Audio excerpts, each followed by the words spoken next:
Un journaliste argentin votera difficilement pour Cristiano Ronaldo pour le vote du Ballon d'Or, idem pour un journaliste portugais s'il s'agirait de voter Messi au détriment de Ronaldo pour le vote du Ballon d'Or. Autant dire que ce vote, qui est souvent subjectif, il faudrait dire même chez les journalistes, souvent subjectif, a perdu ces dernières années une sorte de crédibilité. Pourquoi pas ne pas aller dans un nouvel univers pour désigner les meilleurs joueurs du monde en se basant cette fois-ci sur les statistiques? Cette idée, je l'ai eue en 2015. J'avais écrit un article intitulé « Le Ballon d'Or, des critères à réformer ». Un article qui proposait tout simplement de faire en sorte que l'attribution du Ballon d'Or soit beaucoup plus équitable, que l'on soit défenseur central, gardien de but, milieu de terrain, qu'on ait la même chance qu'un attaquant.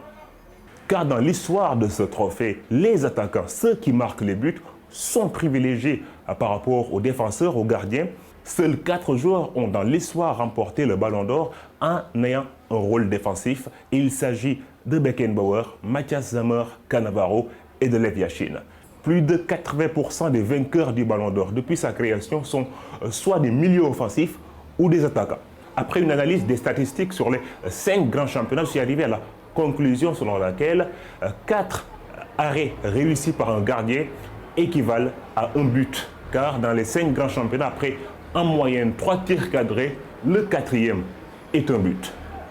C'est en partant de cette proportionnalité que je suis arrivé à faire en sorte que les performances des attaquants puissent être comparées à celles des milieux de terrain, des défenseurs et des gardiens de but. Je suis arrivé après des semaines de travail à ériger ce tableau pour évaluer les performances des différents joueurs et comment pourrait-on, sur un classement à points, classer les meilleurs joueurs du monde.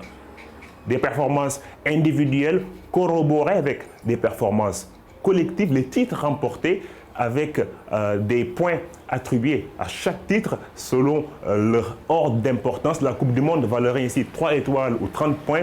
La Liga ou la Bundesliga ou la Première Ligue valerait ici 15 points.